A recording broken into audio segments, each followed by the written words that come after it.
ఒక్కసారి కొమ్మూరి గోల్డ్ కి కాల్ చేయండి. తాకట్లో ఉన్న మీ బంగారాన్ని విడిపించి మార్కెట్ ప్రైస్ కి వాళ్ళు కొనుక్కుని మిగతా డబ్బులు మీకు ఇచ్చేస్తారు. రైట్, బ్రేకింగ్ న్యూస్ ఇస్తున్నాం. మనం టీవీ స్క్రీన్ పై వివాహేతర సంబంధం ఒక నిండు ప్రాణాన్ని బలిగొనే స్థాయికి చేరింది. ప్రియుడితో కలిసి తన సుఖానికి అడ్డుగా ఉన్నాడనే నెపంతో భర్తనే కడతీర్చాలని ప్లాన్ వేసిన ఒక భార్య ఉదంతం కడప జిల్లా ప్రొద్దుటూరులో సంచలనం లేపింది.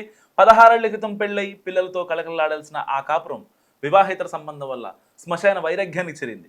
తన సుఖానికి అడ్డుపడుతున్నాడన్న కోపంతో భర్తను చంపేందుకు ఒక భార్య ఏకంగా 14 తులాల బంగారాన్ని సుపారీగా ఇచ్చి కిరాయి ముఠాను రంగంలో దించింది. ప్రొద్దుటూరు మండలం లింగాపురానికి చెందిన ఈశ్వర్ రెడ్డి, శిల్పారెడ్డి దంపతులు వీరి వివాహం జరిగి 15 ఏళ్ళు అవుతుంది. అయితే జిల్లా హాస్పిటల్లో పనిచేసే జమ్మలమడుగు చెందిన దాసరిగాళ్ల నాగ సుధీర్తో శిల్పారెడ్డికి ఏర్పడిన పరిచయం అక్రమ సంబంధానికి దారితీసింది. ఈ విషయం తెలుసుకున్న భర్త ఈశ్వర్ రెడ్డి ఆమెను పలుమార్లు మందలించారు. దీంతో భర్తను శాశ్వతంగా అడ్డు తొలగించాలని ఆవిడ ఫిక్స్ అయిపోయారు. సో దీంతో ఆమె ప్రియుడితో కలిసి ఒక డెసిషన్ తీసుకుంది. భర్తను చంపేందుకు నాగ సుధీర్ ద్వారా రాజుపాళ్యంకు చెందిన రౌడీ షీటర్ వినయ్ను సంప్రదించారు. అతని సహాయంతో హిందూపురానికి చెందిన ఒక కిరాయి ముఠాతో 10 లక్షలకు డీల్ కుదుర్చుకున్నారు. సుపారీ నగదు కోసం శిల్పారెడ్డి తన ఇంట్లోని 14 తులాల బంగారాన్ని ప్రియుడికి అప్పగించింది. ఆ బంగారాన్ని ప్రొద్దుటూరు జమ్మలమడుగులోని దుకాణాల్లో కుదవ పెట్టిన నాగ సుధీర్ కిరాయి ముఠాకు అడ్వాన్స్గా 5 లక్షలు చెల్లించాడు. సో పథకం ప్రకారం ఈశ్వర్రెడ్డి కదలికలను శిల్పారెడ్డి ఎప్పటికప్పుడు ప్రియుడికి చేరవేసింది. ఈశ్వర్రెడ్డి బైక్పై వెళ్తుండగా ప్రొద్దుటూరు బైపాస్ రోడ్లో కారుతో బలంగా ఢీకొట్టి అనంతరం కత్తులతో దాడి చేసి చంపాలని ముఠా ఫస్ట్ వచ్చేసింది. సో ఒకవేళ అక్కడ మిస్ అయితే పొలం వద్ద కత్తులతో నరికి చంపాలని రెండో ప్లాన్ కూడా సిద్ధం చేసుకున్నారు. అదృష్టవశాత్తు కారు ఢీకొట్టిన ప్రమాదం నుంచి ఈశ్వర్రెడ్డి తేరుకొని నిందితుల దాడి నుంచి తప్పించుకొని నేరుగా పోలీసులను ఆశ్రయించారు. సో బాధితుడి ఫిర్యాదుతో రంగంలో దిగిన పోలీసులు లోతుగా విచారించగా ఈ కుట్ర వెనుక భార్య శిల్పారెడ్డి, ఆమె ప్రియుడు నాగసుధీర్ ఉన్నట్లు గుర్తించారు. సో పోలీసులు నిందితులపై హత్యాయత్నం కేసు నమోదు చేసి ప్రధాన నిందితులతో పాటు కిరాయి ముఠా సభ్యులను అదుపులో తీసుకున్నారు. తదుపరి దర్యాప్తు కొనసాగుతుంది. కానీ వాస్తవానికి ఇక్కడ జరుగుతున్న సంఘటనలు వేరు, కానీ బయటకు వచ్చేవి వేరు. కేవలం పరిచయాలుగా మారినటువంటి అక్రమ సంబంధాల ముసుగులో ఎంతోమంది భర్తలు చనిపోతున్నారు. కానీ ఈ యొక్క కడప జిల్లా ప్రొద్దుటూరులో జరిగిన ఉదంతంలో మాత్రం ఈశ్వర్ రెడ్డి నిజంగా మృత్యుంజయుడని చెప్పుకోవాలి. భూమి మీద నోకులు ఉన్నాయి. అందుకే అతను తన భార్య వాళ్ళ ప్రియుడు వేసిన స్కెచ్ నుంచి బయటపడ్డాడు చాలా సేఫ్గా. అతడు సినిమాలో అయితే హీరో మహేష్ బాబుని చంపడం కోసం ఒక ప్లాన్ వేస్తారు. తనికెళ్ళ భరణి, అతని కొడుకు ఇద్దరు కలిసి. సో సూరమ్మ గట్టు దగ్గర, చెరువు గట్టు దగ్గర 5 సుమోలు ఉంటాయి. గట్టు దాటుతుండగా వేసేస్తాం. ఒకవేళ లక్కీగా దాటాడే అనుకో, తర్వాత మల్లమ్మ గట్టు దగ్గర 10 సుమోలు ఉంటాయి. ఒకవేళ దాటాడే అనుకో, నెక్స్ట్ ఏదైతే జాతర జరుగుతుంది కదా, అక్కడ మన వాళ్ళు రెడీగా ఉంటారు 10 మంది సుమోలతో. సో అక్కడ అయితే ఆ సీన్ ఉంటుందో కరెక్ట్గా ఈ యొక్క క్రైమ్ ఆఫ్ అఫెన్స్కి పర్ఫెక్ట్గా సింక్ అవుతుంది. సో 2 సార్లు ప్లాన్ చేశారు.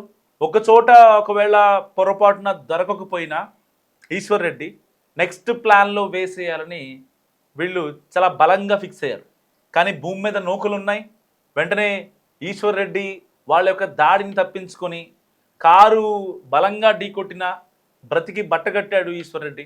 సో ఇలాంటి మహిళల్ని ఏం చేయాలి? మస్తుగా కామెంట్ చేసే ప్రయత్నించండి. ఎందుకంటే ఇలాంటి వాళ్ళ వల్ల సమాజం ఎటుపోతుందో అర్థం కానటువంటి సిచ్యువేషన్. సో ఇలాంటి మహిళల్ని ఏం చేయాలో మీరు అనుకుంటున్నారు? మస్తుగా కామెంట్ చేసే ప్రయత్నించండి. వివాహేతర సంబంధం ఒక నిండు ప్రాణాన్ని బలిగొనే స్థాయికి చేరింది. ప్రియుడితో కలిసి తన సుఖానికి అడ్డుగా ఉన్నాడనే నెపంతో భర్తనే కడతీర్చాలని ప్లాన్ వేసిన ఒక భార్య ఉదంతం కడప జిల్లా ప్రొద్దుటూరులో సంచలనం లేపింది. 16 ఏళ్ల క్రితం పెళ్లై పిల్లలతో కలకలలాడాల్సిన ఆ కాపురం వివాహేతర సంబంధం వల్ల శ్మశాన వైరాగ్యానికి చేరింది.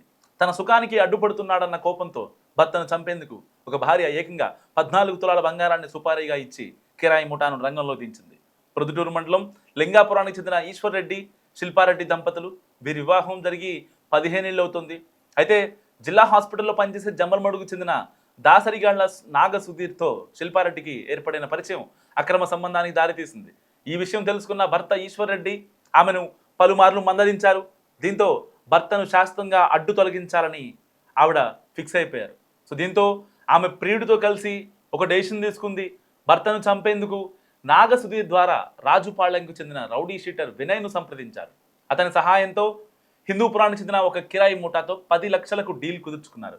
సుపారీ నగదు కోసం శిల్పారెడ్డి తన ఇంట్లోని 14 తులాల బంగారాన్ని ప్రియుడికి అప్పగించింది. ఆ బంగారాన్ని ప్రొద్దుటూరు జమ్మలమడుగులోని దుకాణాల్లో కుదవ పెట్టిన నాగసుధీర్ కిరాయి ముఠాకు అడ్వాన్స్గా 5 లక్షలు చెల్లించాడు. సో పథకం ప్రకారం ఈశ్వర్రెడ్డి కదలికలను శిల్పారెడ్డి ఎప్పటికప్పుడు ప్రియుడికి చేరవేసింది.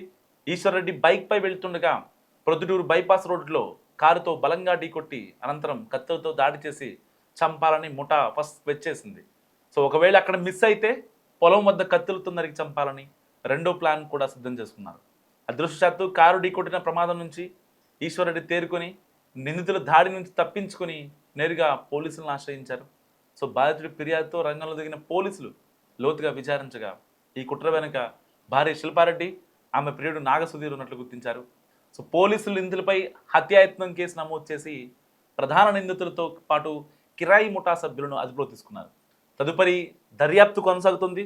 కానీ వాస్తవానికి ఇక్కడ జరుగుతున్న సంఘటనలు వేరు, కానీ బయటకు వచ్చేవి వేరు.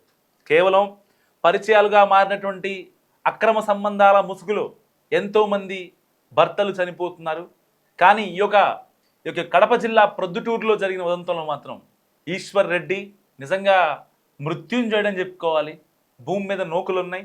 అందుకే అతను తన భార్య వాళ్ళ ప్రియుడు వేసిన స్కెచ్ నుంచి బయటపడ్డాడు చాలా సేఫ్గా. అతడు సినిమాలో అయితే హీరో మహేష్ బాబుని చంపడం కోసం ఒక ప్లాన్ వేస్తారు. తనికెళ్ళ భరణి అతని కొడుకు ఇద్దరు కలిసి. సో సూరమ్మ గట్టు దగ్గర, చెరువు గట్టు దగ్గర 5 సుమోలు ఉంటాయి. గట్టు దాటుతుండగా వేసేస్తాం. ఒకవేళ లక్కీగా దాటాడే అనుకో, తర్వాత మల్లమ్మ గట్టు దగ్గర 10 సుమోలు ఉంటాయి. ఒకవేళ దాటాడే అనుకో, నెక్స్ట్ ఏదైతే జాతర జరుగుతుంది కదా అక్కడ మన వాళ్ళు రెడీగా ఉంటారు 10 మంది సుమోలతో. సో అక్కడ అయితే ఆ సీన్ ఉంటుందో కరెక్ట్గా ఈ యొక్క క్రైమ్ ఆఫ్ అఫెన్స్కి పర్ఫెక్ట్గా సింక్ అవుతుంది. సో 2 సార్లు ప్లాన్ చేశారు. ఒక చోట ఒకవేళ పొరపాటున దొరకకపోయినా ఈశ్వర్ రెడ్డి నెక్స్ట్ ప్లాన్లో వేసేయాలని వీళ్ళు చాలా బలంగా ఫిక్స్ అయ్యారు. కానీ భూమి మీద నూకలు ఉన్నాయి.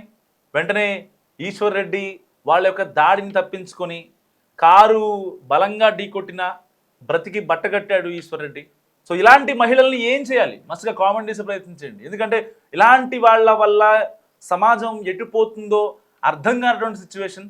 సో ఇలాంటి మహిళల్ని ఏం చేయాలో మీరు అనుకుంటున్నారు? మస్తుగా కామెంట్ చేసే ప్రయత్నించండి.